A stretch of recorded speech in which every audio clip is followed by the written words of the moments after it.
Hello there, you're now with me, Hendy Gui, for TVS English News at 5. Let's dive into the headlines for today. A tight schedule awaits Premier Datuk Patinggi Tan Sri Abang Johari Tun Openg today. The Premier is scheduled to attend at least 8 Hari Raya open houses. Earlier, Abang Johari, accompanied by his wife, Datin Matinggi Dato' Amar Jumaani Tuanku Bujang, visited Sarawak State Legislative Assembly Dun Speaker Tan Sri Dato' Amar Muhammad Asfia Awang Nasar and Puan Sri Datin Amar Fatimah Muhammad Iskandar's resident at Tinggian Dema in Putrajaya.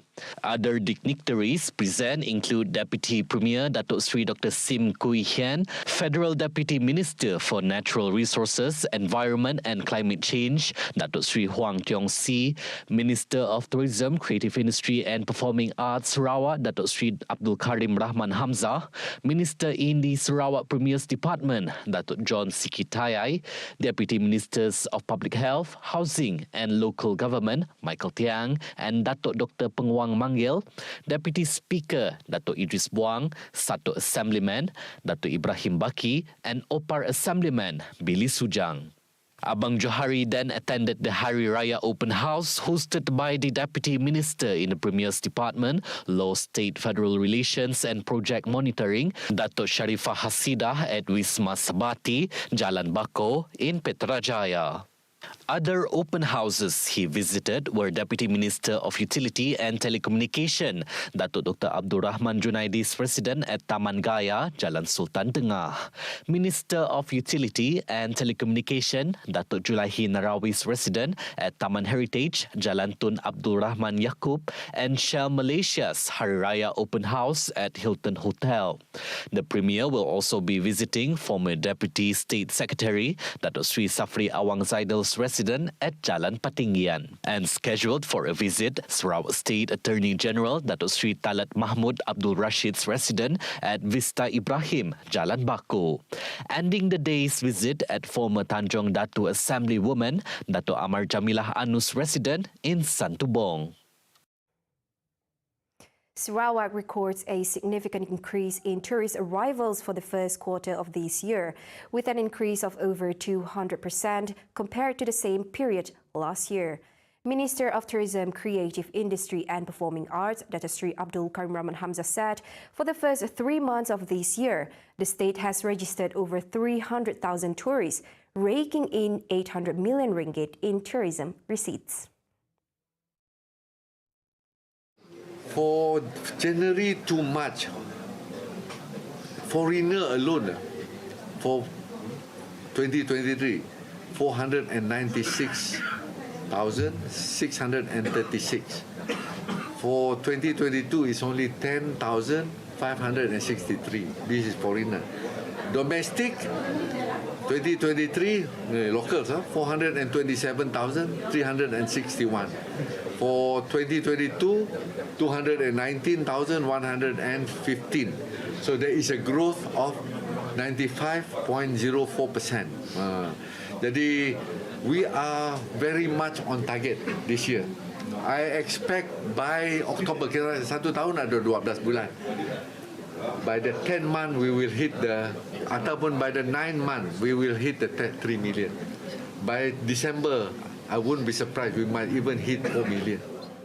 For March 2023 alone, visitors' arrivals saw a growth of 272.00% with 323,960 as compared to the same corresponding period in 2022 with only 8,688.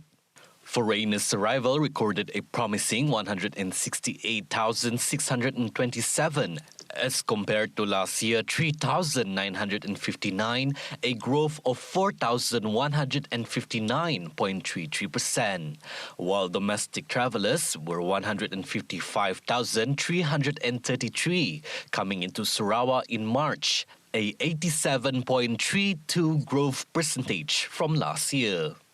Abdul Karim said he is expecting to see an influx of tourists during the return of many musical and arts events in the second half of 2023 and thus hopes to surpass the 3 million mark of tourist arrival.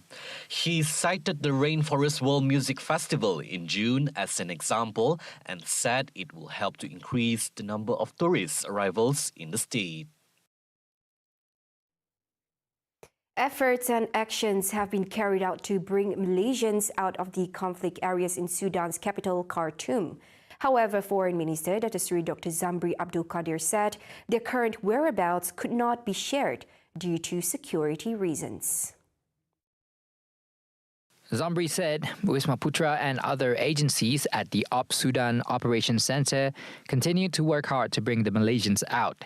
Prior to this, Malaysia had contacted Sudan's highest administration to request permission to land in the country in order to evacuate Malaysians stranded in the country.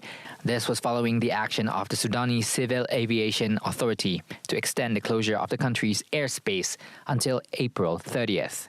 Meanwhile, a total of 32 Malaysians were reported to be safe in Sudan in 7 different areas of the country. On April 21st, 2 Malaysians who were there have been moved to a safer location. And based on the data from the World Health Organization, WHO, the death toll from the unrest in Sudan has increased to more than 400 people, while 3,500 others have been injured. The armed conflict broke out 2 weeks ago between the Sudanese Armed Forces and the Rapid Support Force, RSF.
More updates on the Sudan conflict.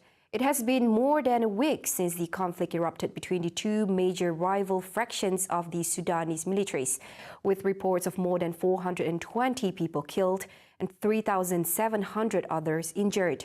The World Health Organization, WHO, said it is currently unable to deliver additional medical supplies to Sudan due to the suspension of operations at the country's airports.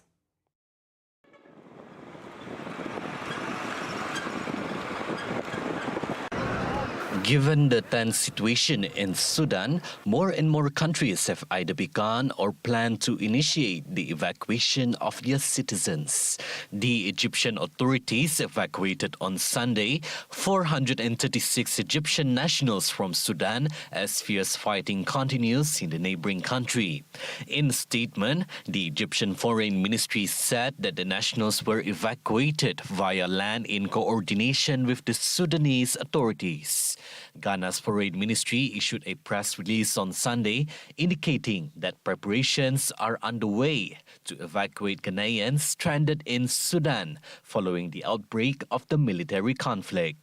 Tunisia's Foreign Ministry announced Sunday that the evacuation of its citizens from Sudan's capital, Khartoum, will start on Monday as fighting continues to rage there. Fierce armed clashes erupted on April 15, local time, between the Sudanese armed forces and the Rapid Support Forces in Khartoum and elsewhere in the country and have raged on since then. More civilians from the conflict in Sudan have successfully fled its capital, Khartoum. And according to a statement by Jordan's foreign ministry, it has successfully rescued a total of 343 civilians of various nationalities from Sudan by using 4 military planes that landed at Marka Airport in Amman. The number of citizens who have been evacuated today is 343 Jordanian citizens, in addition to a number of our brothers from Palestine, Syria, and Iraq, and 2 more German citizens who came with us. We were open to idea of any requests that have been submitted to us, but unfortunately, a great number of them were not able to reach Port Sudan to join us. The rescuees reported that the evacuation process was an arduous journey, but grateful that they have made it to safety. Evacuation was long. We moved from an area in Khartoum to another area that is far from it, around 1,200 to 1,300 kilometers. We moved by land and it was a bit difficult, but thank God we were together under the support of the Jordanian embassy. Thank God it was successfully done. The idea of leaving your house and reaching the assembly point was really risky because roads were not safe. After we have passed all the points leaving Khartoum, the areas became less dangerous and we felt safer. In addition, hundreds of civilians were evacuated via a military ship to Jeddah, Saudi Arabia, as air transport are off limits as Khartoum's international airport was reported to be in thick smoke, causing more civilians to be stuck in the capital.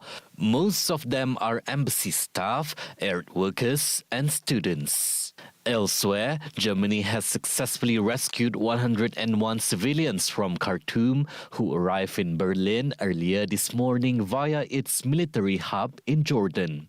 In total, the German military has flown out 313 civilians from Sudan so far. Meanwhile, Spain has evacuated its diplomatic personnel and citizens as well as other European Union, EU, and Latin American citizens, according to a statement by José Manuel Alvarez, its foreign minister. The Spanish Air Force took off from Khartoum late last night and arrived in Spain earlier this morning. A familiar dragon Maleficent was trending on social media last night after it set itself on fire.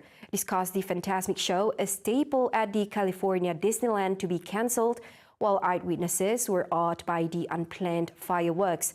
And according to a statement by the theme park's authorities, spectators and cast members of the show were safely evacuated. While the dragon burns away on a pool as a decorative float, the fire was eventually extinguished and the cause is still under investigation. Onto a separate incident, an airplane in the United States caught fire after a bird apparently struck the engine. Local media reported that the American Airlines flight turned the airplane around shortly after it took off back to the departure airport in Ohio State. According to the Federal Aviation Administration, which is investigating the incident, no passengers were injured and the plane landed safely at the John Glenn Columbus International Airport. And that's all the time we have for TVS English News at 5. I'm Handy Gui. Thank you for watching.